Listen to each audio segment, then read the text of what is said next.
بسم اللہ الرحمن الرحیم۔ السلام علیکم۔ باب نمبر 22 فقہ number 53 police rules register number 3 standing order. باب نمبر 22 فقہ نمبر 53 نمبر 1 رجسٹر نمبر 3 دو حصوں پر مشتمل ہوتا ہے۔ اے حصہ اول اسٹینڈنگ آرڈر، بی حصہ دوم سرکولر آرڈر۔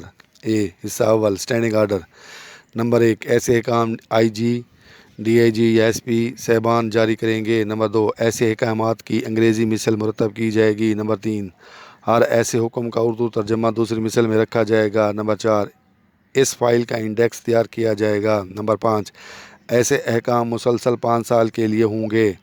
نمبر 6 جو احکامات منسوخ ہو چکے ہوں اور ان کا قائم رکھنا ضروری ہو تو دوبارہ جاری کیے جائیں گے۔ نمبر 7 ہر سال جنوری کے بعد ریڈ لائن اور ہر ایک تھانہ کو تمام اسٹینڈنگ آرڈر کی فہرست بھیجی جائے گی۔ نمبر 8 جب کوئی حکم منسوخ کیا جائے تو تنسیخ کی یادداشت انڈیکس میں تحریر کی جائے گی۔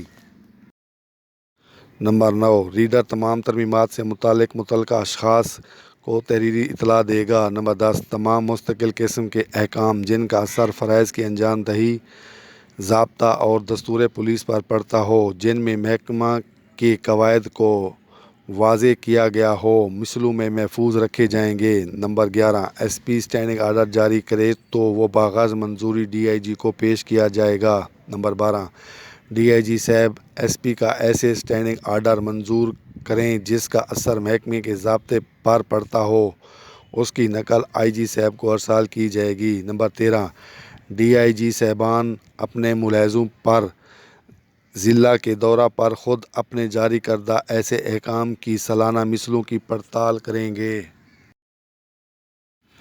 حصہ دوم سرکولر آرڈر نمبر 1 ایسے احکام جو رہنمائی برائے پولیس جاری کیے جائیں۔ نمبر 2 ایسے احکام کی سالانہ مثل ہر تھانہ میں مرتب رکھی جائے گی۔ نمبر 3 مثل میں شامل کیے جانے سے پہلے اس قسم کے ہر کاغذ پر رجسٹر خط و کتابت کا نمبر شمار لگایا جائے گا۔ نمبر 4 رجسٹر خط و کتابت میں اس حکم کا مضمون اور یہ امر کہ وہ شامل مثل کیا گیا درج کیا جائے گا۔ نمبر 5 یہ فائل 2 سال کے بعد تلف کی جائے گی۔